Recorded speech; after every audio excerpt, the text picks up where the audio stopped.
What's up, champs? Welcome to today's video. My name is Trevin Peterson. I'm a full-time seven-figure Amazon seller. And in today's video, we're gonna be breaking down why so many people fail with Amazon FBA product research. As you guys know, I've been selling on Amazon now coming up on 3 years. And during those 3 years, I've failed a lot of products and I've seen a lot of other people fail a lot of products. And I wanna break down the common theme of why they fail. Now, this video isn't to scare you and say that Amazon FBA is dead, it's impossible to find products, but it's the complete opposite. It's you need to know what to do in order to succeed with Amazon right now this year. And if you don't, then yes, you're going to fail. So I'm really excited about today's video. And before we dive into it, I just want to say thank you guys. We hit 20,000 subscribers. And as a thank you, we're going to be doing a giveaway at the very end of the video. One lucky winner is going to win $200. So make sure to subscribe, like the video, drop a comment, and turn on the notification bell. And before we dive into it, we're going to dive into my seller account and show you guys my current FBA business and how things are going. So as you guys can see, I've done just over $2,000 for the day. In the last 30 days, I've done just over 100,000. And I share that with you because I know what you need to do in order to succeed with Amazon when it comes to product research. So let's dive into it.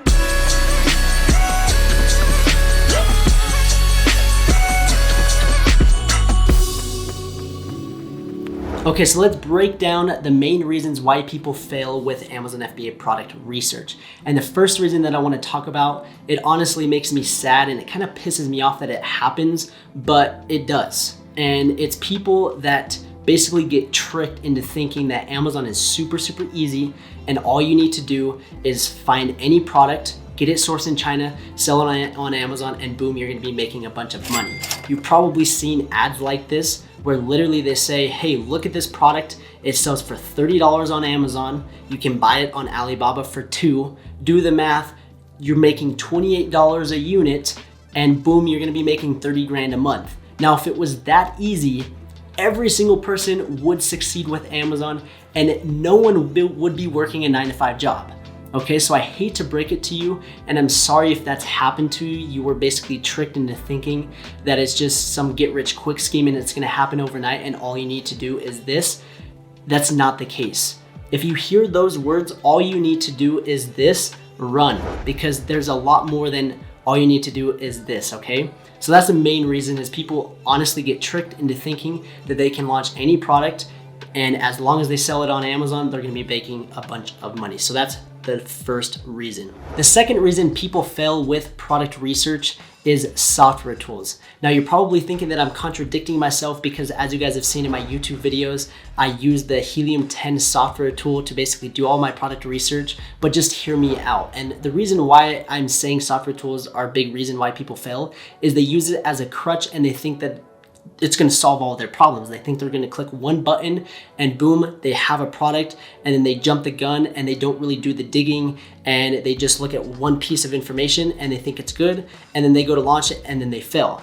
And that's the worst thing that you can do is just by clicking a button and thinking it's going to solve your problems. And that kind of leads to the second reason that software tools cause people to fail is they just don't know how to use them. They don't know what to look for. They don't know how to break it down. So what I want to do is show you guys an example of what people do bad and poorly. And I'm gonna show you guys an example of how to actually find products properly and how to verify them and actually how to break it down so that you guys don't fail your next product. So let's come over here and let's jump into my screen. And I put together this PDF guide that you guys can actually download down in the description down below. But for this first example that I wanna share with you, is we're going to be using weighted bookmark page holders. So if you guys aren't familiar with this Chrome extension, and if you guys don't have Helium 10, then come over here to this link. I'll put the link down below. You guys can get 50% off or 10% off for life, and you can get the Helium 10 Platinum plan, and you have access to all of the tools that I'm going to be breaking down that are super crucial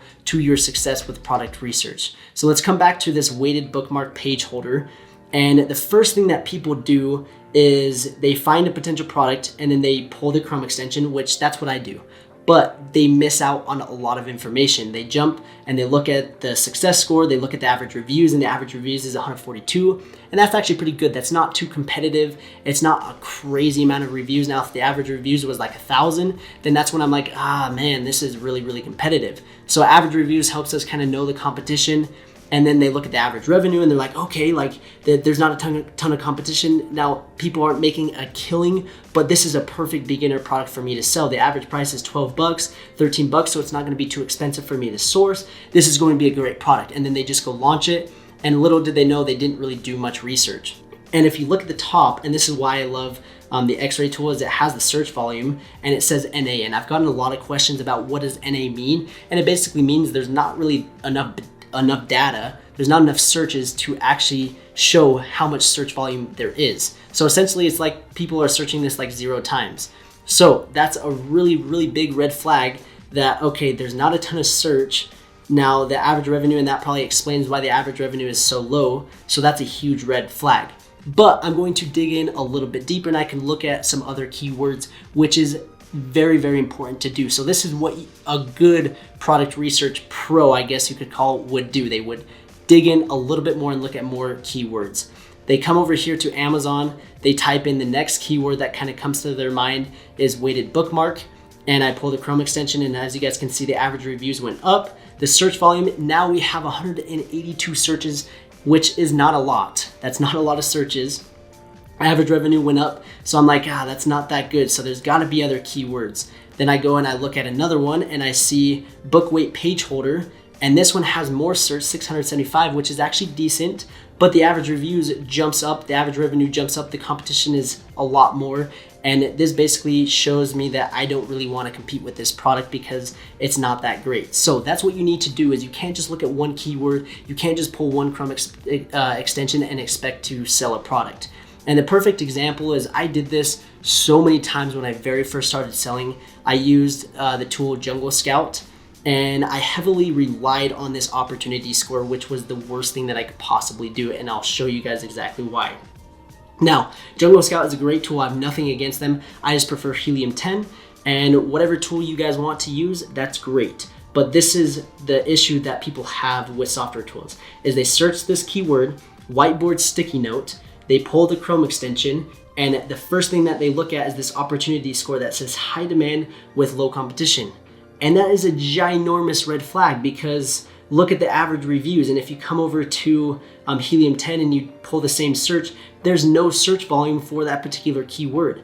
And people look at this and they get so excited and they're like, oh, it's high demand, what I'm looking for, and low competition, so I'm gonna go launch that product. But they didn't really do much more digging than that. They just looked at that and boom, they went and launched that product, and more than likely they failed. So those are things that you guys need to absolutely avoid. And another cool thing that you guys can do if you don't have this search volume, which if you guys don't have Helium 10, you just need to get it. The search volume is super crucial. And you can come search, so whiteboard sticky note, I'll come to Magnet 2, it's the keyword research tool, and you can search it and you can see that the search volume is nothing, but then it also comes and pulls up some similar keywords that you can look at to maybe get a new product idea or maybe find a better keyword. And those are things that you just need to really dissect and not take any shortcuts and just assume this tells me this, I'm going to launch it. There's a lot more. So now what I want to do is show you guys kind of the process of actually how to do it properly. So what we're gonna do is I'm gonna come over to Amazon, and I found this potential product. It's called a bulletin border trim. Now, I'm not saying to go launch this product. I know a lot of people, anytime that I show a potential product idea, I say potential, I haven't done my due diligence. I haven't spent hours and hours like I normally do on products. So I'm not saying to launch this product, but I know some of you guys are probably going to regardless. But the process that I want to show you is exactly what we just discussed. The average reviews is low, it's 130. The search volume is not super high, so there's gotta be other keywords that people are searching for, because the average revenue is $5,400. Now this is a really good product. I mean, it's not making millions of dollars, but it has some good search. The competition isn't super crazy high. So what I'm going to do is I could come up with some other keywords But the best and easiest way is not to come up with the keywords, but actually mine the keywords with software tools. And this is where people don't know what to do. And I've talked about this in a lot of my videos. I use this tool every time I do product research. I'm going to copy the top selling ASINs. So this seller is doing 6,000. This seller is doing 3 and 6,000. So I'm going to come over to Cerebro and Cerebro. I don't know how to pronounce it. But I know a lot of people in the comments are like, oh, you need to pronounce it this way. Anyway, so you copy the ASINs right here, you hit get keywords, and then you do the position rank 1 to 20. You want them to be the organic rank. You don't want it to just not be organic. You want them to be targeted keywords, and that's what's going to help with this. Then you do the match type organic, you hit search, and I have 23 keywords that have potential.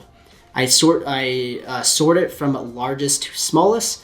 And as you guys can see, black border bulletin board is being searched 1,900 times, and there's less than 1,000 competing products. So is that going to weigh my decision on whether I sell a red one or a black one? Obviously, the black one is being searched more. Now down below it says rainbow bulletin board borders.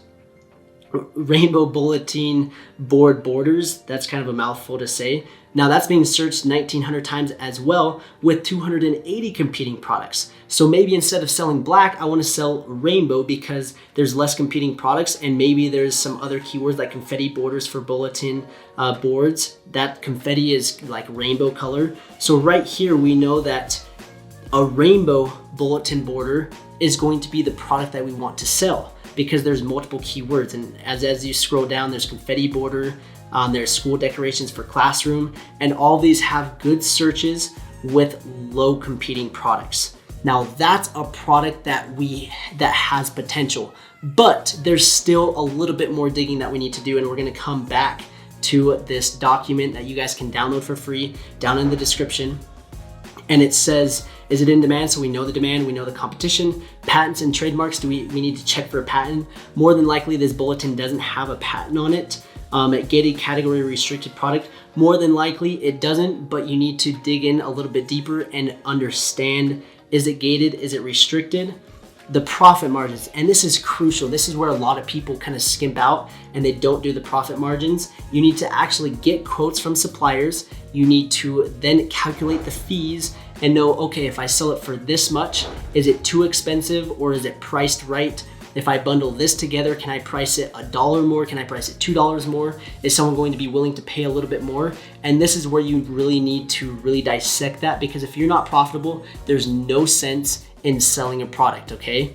And another thing is, a lot of people are like, I'm just gonna increase the price, but that's not how it works. You can't just increase the price and it's going to sell well. You need to be at a competitive price point of what other people are selling that product for. So if you can't be profitable, then you just need to kind of move on. And then another thing is looking at how many other sellers. Are you selling a product that is the exact same as 500 other sellers? If that's the case, don't sell that. And the other sellers, it's the competing products that I just showed you on Cerebro. You can look at the competing products, 280, less than 1,000. That's not very many people selling a similar type of product.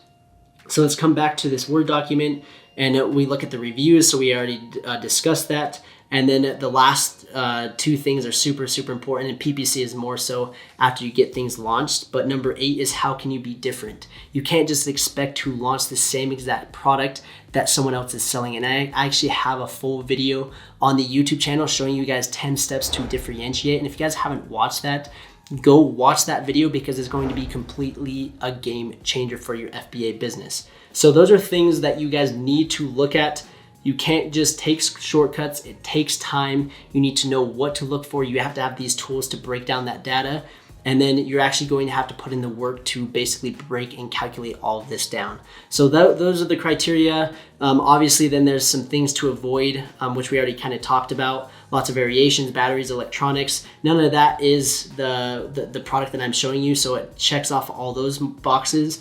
But now what I would need to do is, can I differentiate? And can I be profitable? And if you can answer those yes, then that is a really good product to sell. So I hope you guys enjoyed. I hope you guys learned a lot from this video, and I hope you guys don't make the mistakes that so many people make with product research. So if you guys didn't catch everything, I spoke too fast, Go rewatch it. There's a ton of videos on the channel breaking down product research. And I just want to say thank you guys for all of the support. We finally hit 20,000 subscribers. And as promised, we're doing a giveaway. And what I want to do is I want to give away one person $200. And I just want to say thank you guys. So all you need to do to enter is like the video, subscribe, comment down below, and you have a chance to win $200, and I will be announcing that winner in a few weeks from now. So I just want to say thank you guys, and we will see you guys in the next video.